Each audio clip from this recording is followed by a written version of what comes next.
So how do we fix our OnePlus Nord Buds 3 Pro not pairing? So this is how I fixed it myself. Firstly, we're gonna open up the charging case here as you can see, and then what we need to do now is to make sure that both of them are in the charging case.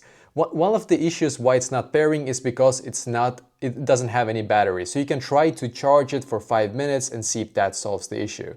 If that doesn't solve the issue, then we need to reset them. So I'm just gonna click now on this button right here while the charging case is open and both of the earbuds are in the charging case. Keep holding until you will see a red light blink 3 times slowly. So just keep on holding now, keep on holding. I'm just gonna keep on holding here as you can see, and now it blinks red. 1, 2, 3.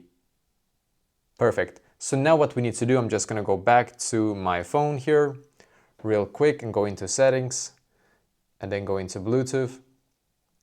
And I'm just gonna forget the old OnePlus here. As you can see, I'm just gonna forget it now.